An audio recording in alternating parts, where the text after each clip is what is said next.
नमस्कार दोस्तों, आज हम यूपी टेट महाभारत सीरीज का पार्ट 2 लेकर हैं। पार्ट 1 में हमने तकरीबन 30 महत्वपूर्ण क्वेश्चनों को डिस्कस किया था और उसी श्रृंखला में हम आज पार्ट 2 में कुछ बहुत ही महत्वपूर्ण सिद्धांत और प्रतिपादक के बारे में पढ़ेंगे।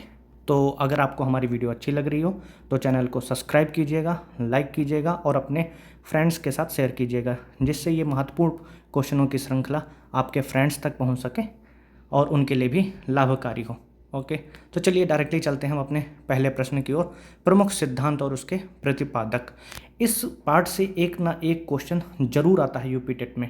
तो इसके सिद्धांत, आइए सिद्धांत देखते हैं। सिद्धांत क्या है हमारा? पहला सिद्धांत है प्रयास एवं त्रुटि का सिद्धांत। ये पहला सिद्धांत हो गया, प्रयास एवं त्रुटि का सिद्धांत।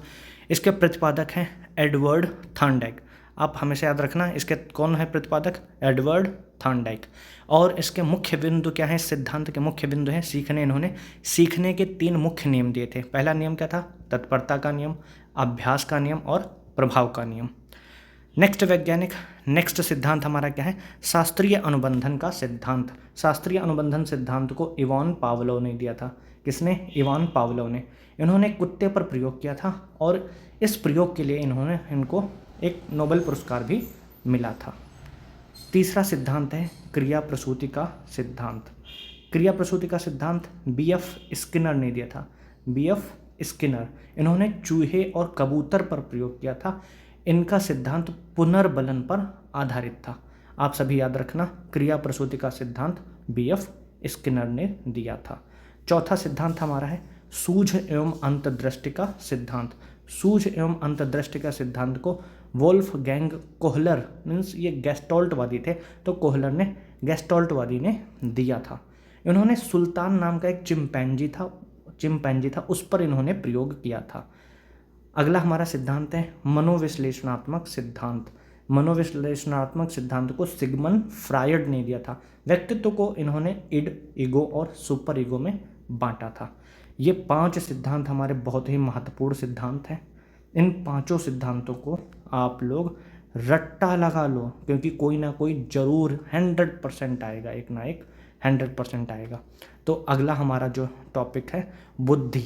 तो बुद्धि लब्धि, जिसको आईक्यू कहते हैं, आईक्यू का सूत्र विलियम स्टर्न और लुइस टर्मन द्वारा दिया गया था।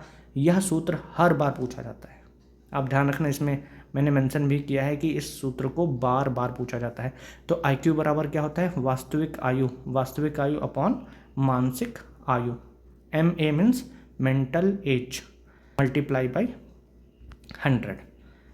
चलिए नेक्स्ट टॉपिक को हम देखते हैं।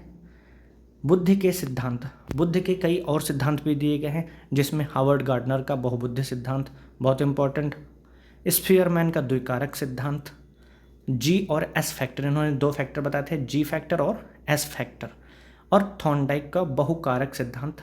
ये 3 बुद्धि के सिद्धांत बहुत इंपॉर्टेंट हैं कि हावर्ड गार्डनर का बहुबुद्धि, स्फीयरमैन का द्विकारक, थॉर्नडाइक का बहुकारक सिद्धांत। अगला हम पढ़ते हैं अधिगम की अक्षमताएं। डिसेबिलिटी क्या होती हैं? तो डिसेबिलिटी को हम देखते हैं। अधिगम की अक्षमताएं हमारी ये निम्न अक्षमताएं हैं। पहली अक्षमता क्या है?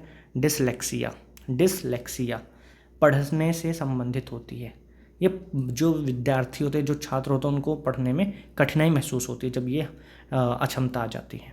फिर डिसग्राफिया। ग्राफिया क्या होता है? लिखने से संबंधित होता है। ग्राफ का मतलब ही होता है लिखना, तो ये कठिनाई हमारी लिखने से संबंधित होती है। फिर डिसकैलकुलिया, कैलकुलिया आपको इस शब्द से पता चल रहा होगा, कैलकुलेटर। तो डिसकैलकुलिया मीन्स गणितीय गणनाओं से संबंधित कठिनाई होती है ये। फिर एक आ जाता है ADHD मीन्स बच्चा जो है ज़्यादा देर तक ध्यान को केंद्रित नहीं कर पाता है, ध्यान केंद्रित ना कर पाना और अत्यधिक सक्रिय होना। और या हाइपर एक्टिव चाइल्ड होता है, तो उसमें क्या होती है? ADHD बीमारी होती है। तो हमारी ये अक्षमताएं जो हैं डिसलेक्सिया, डिसग्राफिया, डिसकैलकुलिया और ADHD, इनमें से एक ना एक यूपी टेट 2026 और सीटेट किसी ना किसी में 100% आएगी। नेक्स्ट हमारा टॉपिक है ये सूक्ष्म शिक्षण, माइक्रो टीचिंग। सूक्ष्म शिक्षण क्या है? आइए जानते हैं। भारतीय प्रतिमान के अनुसार सूक्ष्म शिक्षण चक्र की कुल अवधि 36 मिनट होती है। इसके चरण याद रखें। कितनी अवधि होती है? इस टाइम को जरूर याद रखें, 36 मिनट। ये आपसे डायरेक्ट क्वेश्चन पूछा जाता है कि भारतीय प्रतिमान के अनुसार उसकी जो टाइमिंग होती है सूक्ष्म शिक्षण की वो कितनी होती है, 36 मिनट। आपको उत्तर देना है 36 मिनट। इसके कई चरण होते हैं, तो इन चरणों को आपको लाइन वाइज याद रखना है। मैं आपको बताता हूँ इनके क्या क्या चरण होते हैं। आइए देखते हैं इनके चरण। पहला चरण होता है योजना। सबसे पहले आप प्लानिंग करोगे, प्लानिंग ही हमारी योजना है, तो योजना। फिर आप उसके बाद शिक्षण करते हो। अब शिक्षण करने के बाद आप उसमें क्या कमियां रह गई तो उसके लिए आप फीडबैक लेते हो, जिसको कहते हैं प्रतिपुष्टि। तो पहला चरण क्या हुआ आपका, योजना बनाया, फिर शिक्षण किया, फिर उसका फीडबैक लिया।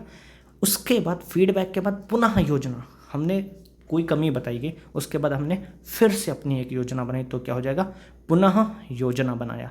पुनः योजना के बाद हम उस अपनी बनाई हुई दोबारा बनाई हुई योजना को हम फिर से लागू करेंगे, तो क्या हो जाएगा, वो पुनः शिक्षण। और पुनः शिक्षण के बाद हम एक बार फिर से फीडबैक लेंगे, तो वो पुनः प्रतिपुष्टि। तो ये हमारे 6 चरण हैं, आप याद रखना। योजना, शिक्षण, प्रतिपुष्टि, पुनः योजना, पुनः शिक्षण, पुनः प्रतिपुष्टि। इन चरणों को लाइन वाइज आपको याद रखना है। ये हमारा हो गया सूक्ष्म शिक्षण। एक और इम्पॉर्टेंट है हमारा शिक्षा के अधिकार और नीतियाँ। तो आरटी एक्ट 2009, इसको हम क्या कहते हैं, शिक्षा का अधिकार अधिनियम।